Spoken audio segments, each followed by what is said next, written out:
सियावर रामचंद्र की जय।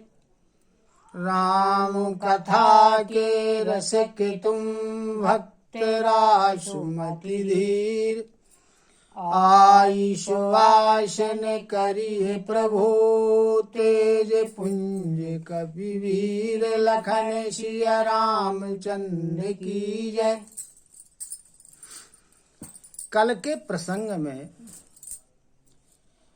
मुनि विश्वामित्र जी राम और लक्ष्मण के साथ दशरथ जी के पास आए। दशरथ जी ने मुनि को प्रणाम किया। फिर भगवान राम ने दशरथ जी के चरण स्पर्श किए। वशिष्ठ जी को प्रणाम किया, ब्राह्मणों को प्रणाम किया और भी जो अयोध्या के निवासी थे उनमें मंत्रीगण, वृद्धजन, जाति के लोग, मित्रवर सबसे वे यथायोग्य मिले। भरत जी और शत्रुघ्न जी से मिले। अब वहां की स्त्रियों ने जब राजा दशरथ जी को पुत्रों के साथ देखा तो वे बड़ी प्रसन्न हुई। उधर राजा जनक जी के जो अगवानी करने वाले थे सतानंद जी सहित उन्होंने दशरथ जी से आज्ञा ली और आज्ञा लेकर के वापस चले गए। अब कुछ स्त्रियां समूह के समूह में होकर आपस में चर्चा करते हैं कि यदि इनका विवाह यहाँ हो जाए तो हम लोगों का बड़ा लाभ होगा, हमें दर्शन का लाभ होगा।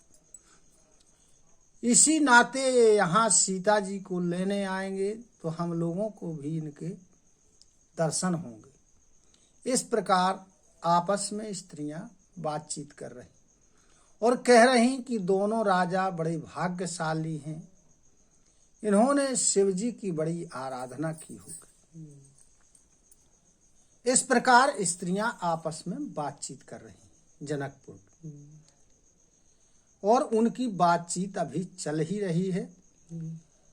उसके आगे की कथा। बारही बार स्नेह वश जनक बुलायो वो सीय। लेने आई हहीं बंधु दो कोटि काम कमनीय। लखन सिया रामचंद्र की जय। कहते हैं कि राजा जनक जी प्रेम के कारण माता सीता को बार बार बुलाएंगे, अयोध्या से जनकपुर आएंगे और फिर ये दोनों भाई जो करोड़ों कामदेव को भी लजाने वाले हैं, बड़े सुंदर हैं, ये उनको लेने के लिए आएंगे। विविधो भांति होए ही पहुनाई। प्रिय न काही अस सासुर माई। तब तब राम लखन ही निहारी। होई हहीं सब पुर लोग सुखारी। अनेक प्रकार से यहाँ उनकी पहुनाई होगी, स्वागत सत्कार होगा। ऐसी ससुराल किसे अच्छी नहीं लगेगी। तब तब जो नगर के स्त्री पुरुष हैं वे राम लक्ष्मण को देखेंगे और सब बड़े सुखी हो जाएंगे। सखी जसो राम लखन कर जोटा। तेसे ही भूप संग दोई ढोटा। श्याम गोर सब अंग सुहाए। ते सब कहाई देखिजे आए। तब एक सखी कहने लगी कि हे सखी, जैसा राम और लक्ष्मण का जोड़ा है, इसी प्रकार का एक जोड़ा राजा दशरथ जी के साथ और आया है। वो भी सांवले और गोरे रंग का है। सारे अंग बड़े सुंदर हैं। वो लोग बतला रहे हैं जो लोग जा कर के देख के आए। वे ऐसा कहते, कहा एक मैं आज निहारे, जनु बिरंची निज हाथ समारे, भरतु राम ही की अनुहारी, सही सालखी न सकहीं नर नारी। तब एक सखी कहने लगी कि हे सखियो, मैंने तो आज ही देखा है। जो वो दो राजकुमार राजा के साथ में आए हैं, मैंने उनको आज ही देखा है। और ऐसा लगता है कि जैसे ब्रह्मा जी ने अपने हाथ से संभाल के बनाया हो। जो भरत जी हैं वो बिल्कुल राम जैसे। कोई भी स्त्री पुरुष उन्हें सहसा पहचान नहीं पा सकता है। लखनु शत्रु सूदनु एक रूपा, नख सिखते सब अंगे अनूपा, मन भाव वही मुख वरनि न जाही, उपमा कहूँ त्रिभुवन को नाही। कहने लगी वह सखी कि उधर भरत जी बिल्कुल राम जैसे हैं और शत्रुघ्न जी भी लक्ष्मण जी जैसे। दोनों एक रूप के, दोनों नख से सिख तक, दोनों के सभी अंग एक समान हैं, बड़े अनुपम सुंदर हैं। मन को बहुत अच्छे लगते हैं, लेकिन मुख से उनका वर्णन नहीं किया जा सकता। उनकी उपमा देने के योग्य तीनों लोकों में कोई भी नहीं है। उपमा न को कह दास तुलसी, कतहु कभी को विद कहें, बल विनय विद्याशील शोभा, सिंधु इनसे यहें, पुर नारी सकल पसारी, अंचल विधि वचन सुनावही, ब्याही अहूँ चार भाई, यही पुर हम सुमंगल गावही। कहते हैं कि तुलसीदास जी कहते हैं कि तीनों लोकों में कोई कहीं उपमा ही नहीं है, ऐसा कवि लोग और विद्वान लोग कहते हैं। बल में, विनय में, विद्या में, शीलता में और शोभा में, जो ये इसके सिंधु हैं, समुद्र के समान हैं इन चीजों के, ऐसे केवल यही भर हैं और कोई दूसरे हैं ही नहीं। अब जो नगर की स्त्रियां थीं वो अपना आंचल फैला करके और भगवान से वरदान मांगती हैं, कहती हैं कि ये चारों भाइयों का विवाह यहीं हो जाए और हम इनके विवाह में मंगल गीत गाएं। कहीं परस पर नारी, बारी विलोचन पुलक तन, सखी सब करव पुरारी, पुण्य पयो निधि भूप दो, लखन सिया रामचंद्र की जय। अब जो स्त्रियां हैं वो आपस में इस प्रकार की बात कर रही हैं और बात करते समय उनके नेत्रों में प्रेम के आंसू आ जाते हैं, उनका शरीर जो है पुलकायमान हो जाता है। फिर कहने लगती हैं कि हे सखी, सब त्रिपुरारी शिवजी मनोरथ पूर्ण करेंगे, क्योंकि जो दोनों राजा हैं वो पुण्य के समूह हैं। एहि विधि सकल मनोरथ करहि, आनंद उमगी और भरहि, जिन पोषिए स्वयंवर आए, देखी बंधु सब तिन्ह सुख पाए। इस प्रकार से जो जनकपुर की स्त्रियां हैं वो अपनी मनोकामनाएं करती हैं, मनोरथ करती हैं। आनंद उमंग करके उनके हृदय में भर रहा है। और जो राजा सीता जी के स्वयंवर में आए हुए थे वे भी इन चारों भाइयों को देख करके सुख प्राप्त कर रहे। कहतो राम जसु विशद विशाला, निज निज भवानो गए महिपाला, गए बीत कछु दिन एहि भांति, प्रमुदित पुरजन सकल बराती।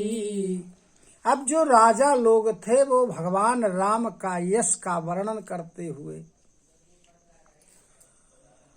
अपने अपने घरों को चले गए। इस प्रकार पहुनाई होते हुए, आदर सत्कार स्वागत होते होते कुछ दिन बीत गए। सारे नगर के निवासी और बराती बड़े प्रसन्न हैं।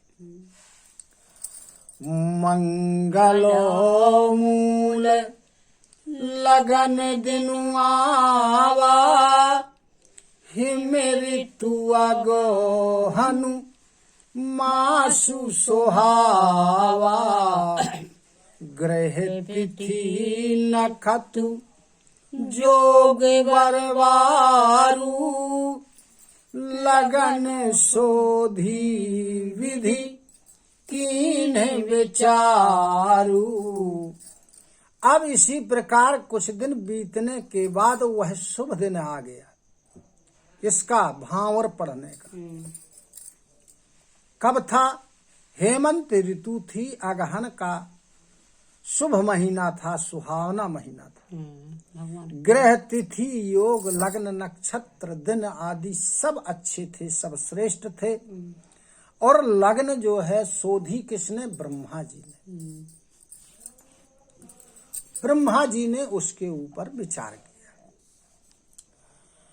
पठाए दीन्हि नारद सन सोई, गनी जनको के गन कन्ह जोई, सुनी सकल लोगन यह बाता, कहीं ज्योतिषी आही विधाता।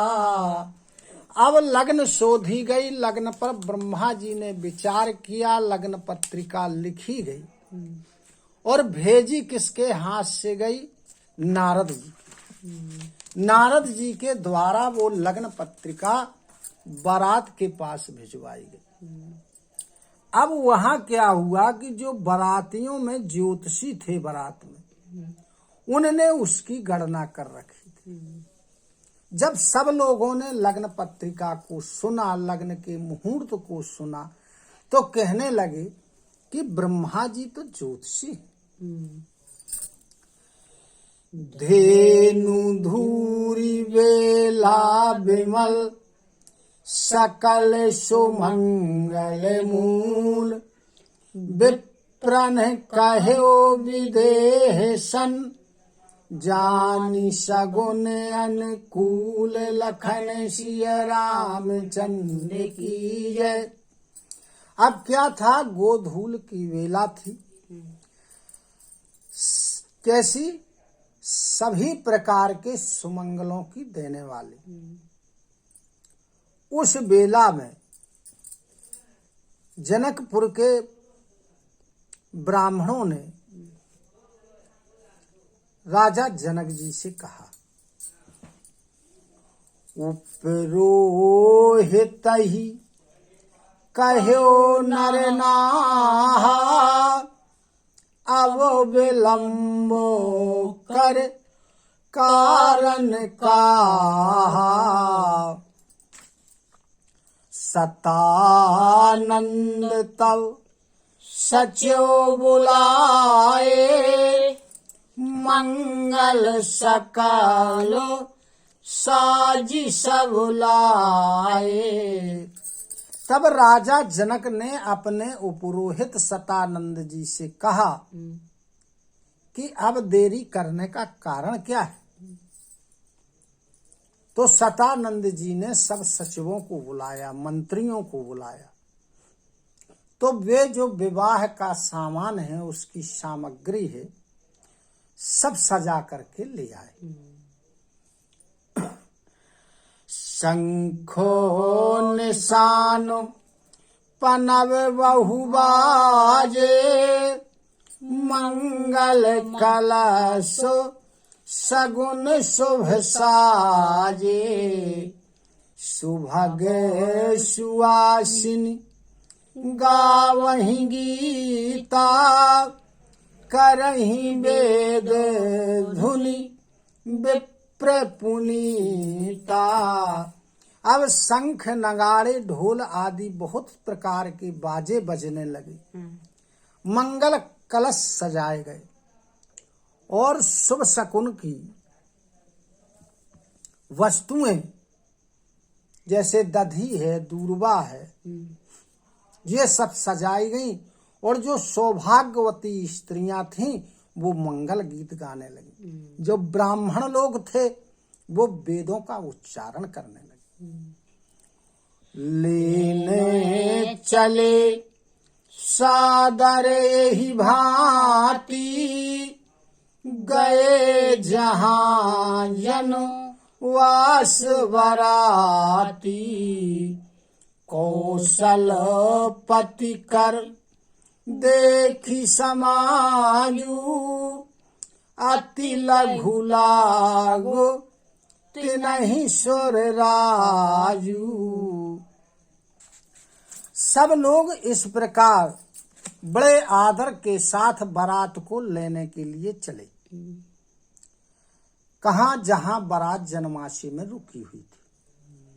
अब जब उन्होंने जाकर के दशरथ जी का वैभव देखा, उनका समाज देखा, तब उन्हें लगा कि देवराज इंद्र भी बहुत ही छोटे हैं, तुच्छ लगने लगे उनको।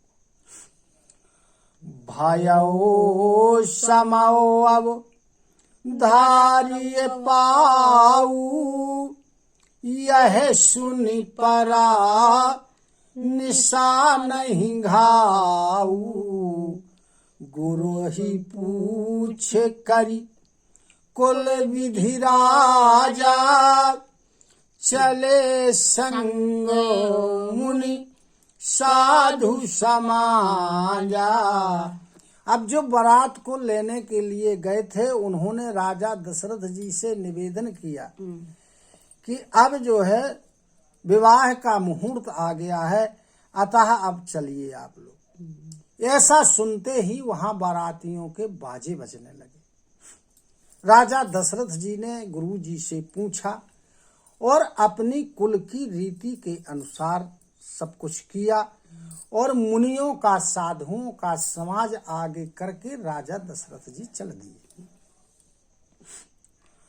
भाग्य विवाह अवधेश कर, देखी देव ब्रह्मादि, लगे सराहन सहस मुख, जानी जन्म निज बादी, लखन सिया रामचंद्र की जय। और राजा दशरथ जी का भाग्य, उनका वैभव देख करके और अपना जन्म व्यर्थ समझ करके जो ब्रह्मा आदि सभी देवता थे वे हजारों मुख से दशरथ जी की सराहना कर रहे।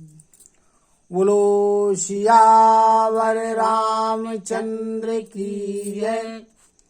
कथा विसर्जन होते सुनहु वीर हनुमान। जो जन जहाँ से आए हो सो तहाँ करहु पयान। श्रोता सब आश्रम गए शंभु गए कैलाश। रामायण मम हृदय में सदा करहु तुम वास। लखन सिया रामचंद्र की जय। उमापति महादेव की जय। पवन सुत हनुमान की जय। गुरु रामायण मैया की जय। गुरु गोविंद की जय हो। जय जय सीताराम जय जय राधे श्याम। नमः पार्वती पते हर हर हर महादेव। हरि शरणं हरि शरणं हरि शरणं हरि शरणं हरि शरणं हरि शरणं हरि शरणं हरि शरणं।